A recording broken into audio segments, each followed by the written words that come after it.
เนาะโอ้ยเป็นยังไงนะนี่ล้อรถไฟพี่น้อยเนาะมาฮอดจอดถึงบ้านสกีปีนใหญ่เนาะพี่น้องเมืองเชโปนแขวงสวรรณเขตเนาะสิเข้าไปฟังข่าวจากทางน้องแอนเนาะที่ทางผู้ใหญ่ใจดีได้มอบหมายหน้าที่ให้บ่าวบุญสารวันเนาะครับหน้าที่เป็นสะพานบุญให้ทางครอบครัวน้องแอนเพิ่นไปตรวจเช็คร่างกายอยู่หมอพี่น้องเนาะอยู่ทางหมอเวียดพี่น้อยเนาะแล้วก็สิเข้าไปเก็บภาพบรรยากาศให้พี่ให้น้องนะครับไปชมอีกแห่งหนึ่งพี่น้องเนาะเพราะว่าทางบ่าวบุญได้มอบเงิน5 ล้านกีบพี่น้อยเนาะทางผู้ใหญ่ใจดีเพิ่นได้มอบหมายทางบ่าวบุญมอบเงิน5 ล้านกีบให้ทางครอบครัวน้องเพิ่นไปตรวจสภาพร่างกายเนาะเพื่ออยากให้น้องเพิ่นกลับมาหายดีพี่น้อยเนาะว่าเป็นจังไดไปรับชมรับฟังนำกันพี่น้องเนาะ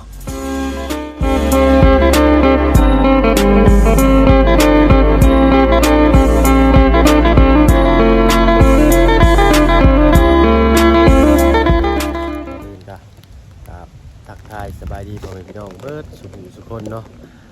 ยินดีต้อนรับเข้าสู่ช่องบ่าวเพิ่งเคยหลายอีกคือเก่าพี่น้องเนาะมื้อนี้มาพบมาพ้อกันอยู่ทางบ้านสกีพินใหญ่เมืองเชโปนแขวงสวรรณเขตเด้อพี่น้องเนาะมาเบิ่งมาฟังทางบ่าวบุญเพิ่นตามข่าวเรื่องน้องแอนเพิ่นเป็นจังใดเนาะอาการดีขึ้นบ่หรือจังใดเนาะไปติดตามรับชมภาพบรรยากาศไปด้วยกันพี่น้องนี่เป็นสภาพเรือนชานเป็นครัวเพิ่นพี่น้องเนาะคือว่าซึมเศร้าแต่นับถือเนาะ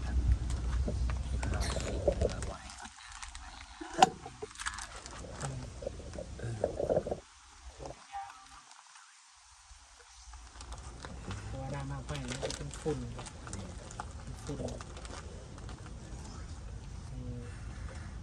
มันกำลังห้องกันจองพอดีกินข้าวกินน้ำได้หรือเปล่ากินแต่มื้อนี้กินแต่มักซิลี่กินข้าว ซีรีส์ โดยซื้อแต่มักซิลี่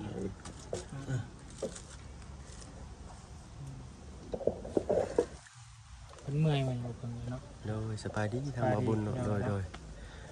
ถ้าสบายดีทางอันเอื้อยและอ้ายเนาะโดยเนาะสบายดีน้องหล่ะพี่น้อยเนาะ กินข้าวก็ได้กินได้แต่ซีรีส์เหมือนเนาะ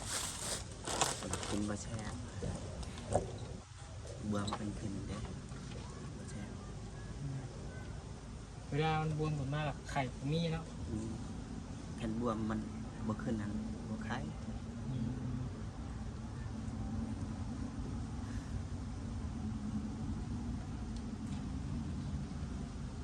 มันประมาณถ้าเรามองใหญ่อยู่เดียว20 ล้านเราคิดว่าประมาณนั้นบางที่อาจจะกลัวนะก็มีคือพี่น้องรู้อะไรเป็นอย่างเราเป็นหมอเนาะแต่ว่าเขาอยู่ดนมันค่าใช้จ่ายก็เพิ่มขึ้นเนาะ โดย นอนดนเป็นเดือน2 เดือนแห้งเพิ่มขึ้นเรื่อย โดย ๆค่าอยู่ค่ากินข้าวหวานค่ายาเข้าใจอยู่การต่างๆคนป่วยด้วยงานด้วยกันเนาะแต่ว่าสิหายหรือบ่หายยังบ่ฮู้อีก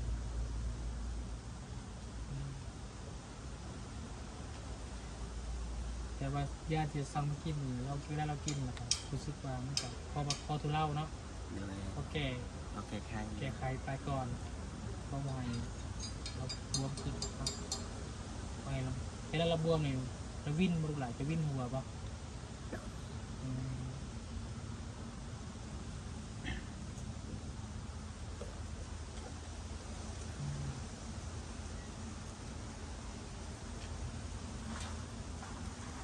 ยังบ่ทันกินยานี่ก็บวมหมดบวมหมดดี แต่กินยาที่ว่าไอ้สร้างงานเนาะ โดย ฟ้องเขาได้ขวดเขาได้ขวดอะไร ส่วนหนึ่งอันว่า700,000เขาก็รุ่นให้ในเมื่อวานนี้เอาอันชุดหนึ่ง2 กล่องแล้วก็ล้างท้องเพิ่นก็รุ่นให้ซอยโดย กล่องหนึ่งนี่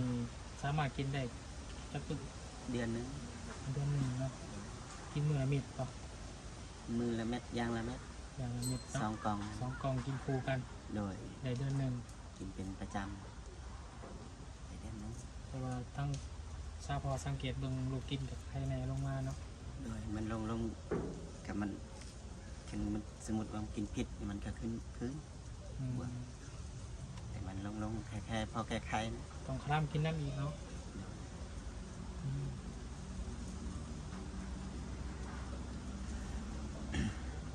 มันจะว่าทางบนกับสีมอบเงินไว้ให้ทางกีฬาเนาะทางเจ้าอยู่เด้อ โดย เนาะเก็บไว้ โดย สะสมไว้ซะเนาะ โดย มาปินปัวเนาะอืมรักษาเจ้าแหละพี่น้องเพราะว่ามันกับบุญกับพักชีวาจันใดพี่น้องมึงกันตอนนี้เรารวมมานี่นั่นมาบุญเนาะงบประมาณตอนนี้บ้าน150,000บวก4,300,000ตกอยู่7,450,000เนาะ โดย แต่ของเงินเก่าเจ้ายังอยู่3,000,000เนาะเป็นอยู่10,000,000นะตัวพอแล้วกันแต่สภาพไปไกลมองใหญ่ปะนั่นมันสียันบ่พอเนาะ แม่ ไปกับยันเสียเวลาแล้วก็เสียค่ารักษาพยุกินซื้อ โดยขันไปฮอดเวียคนเขาไว้เมื่อย ก็ต้องรักษา แม่ หาย โดย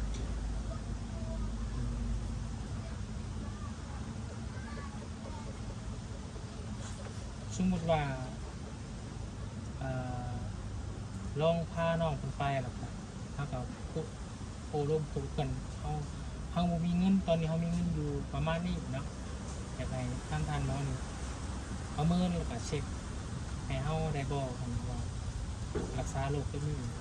ต้นสีประเมินเขาได้บอกว่าค่าใช้จ่ายมันที่เท่าไหร่ แม่นั่นว่า เนี่ยยังไงได้ลองพาน้องคนไป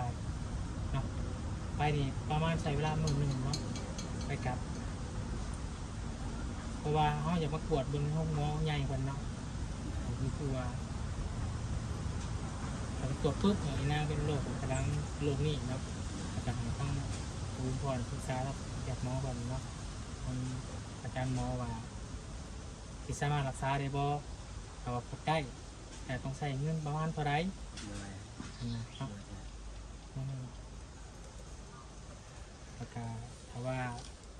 พอเป็นไปได้ก็ให้เป็นจัดยาให้ได้บ่หรือว่าต้องให้กินปัวเองทั้งหมอเองหรือว่าก็จะจัดยามาให้มากินกันอีกรวมกันอีกทีนึงเนาะ โดย ประมาณท้องหมอใหญ่อยู่เวียนนี่ประมาณตัวนี้5 สวรรค์ได้บ่ ก็ประมาณนั้นแหละ เนาะเพ ล ราะ ง ว่า หาประมาณนั้น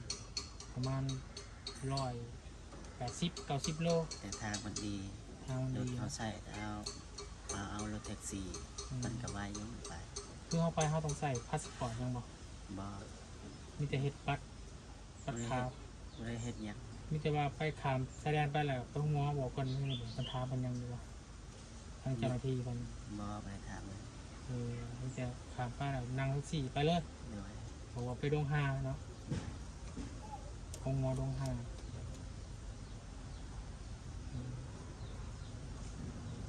มีแต่ลองเบิ่งเรื่องอะไรได้อนะเอาเวลาให้น้องเป็นดีขึ้นกว่านี้ก่อนเนาะให้น้องเป็นกินหวานกินยาให้น้องเป็นเศร้าบวมเศร้าหยังก่อนจังพาเพิ่นลองไปเบิ่งเนาะไปปรึกษาหมอเพิ่นเบิ่งนั่นแหละเนาะดูเพิ่นว่ามันสามารถแบบกินปัวได้บ่ทานหมอถ้าว่ากินปัวได้นี่เขาต้องใส่เงินประมาณเท่าไหร่ โดย ถ้าเพิ่นบอกว่าเท่านั้นเท่านี้ก็จะมาบอกกับบุญสารวัตรอีกเทื่อหนึงเนาะ โดย แล้วก็สิเป็นกระบอกเสียงเนาะเพื่อทางผู้ใหญ่ผู้นี้จะช่วยอีหลาเพิ่นเนาะ เพื่อเล็กเพื่อน้องก็ว่ากันไปพี่น้องเนาะเพราะว่าบุญวาสนาอีหลายมันมีเนาะสิช่วงที่เศร้ากับบุญวาสนามีกับเศร้าได้เนาะ โดย ต้องเบิ่งเนาะแล้วเฮาบ่กินบ่พัวบ่ไปอยู่ที่บนเก่ามันก็ยังเก่าแล้วเนาะมันก็ ดิ้นรนสอบหาเอาล่ะมีแต่ประมาณนั้นเดี๋ยวบุญกะสิมอบเงินเนาะเป็นเงินของท่านที่เราเนาะเงินทางแม่โคแก้วเนาะ4 ล้าน3 แสน1 2 3 4 ล้าน1 2 3ของเงินทางแม่ใจดีอยู่ทางฝั่งไทยเนาะ5,000 บาทเป็นอย่างเนาะตกเป็นกี่เท่ากับ3 ล้าน150,000เนาะ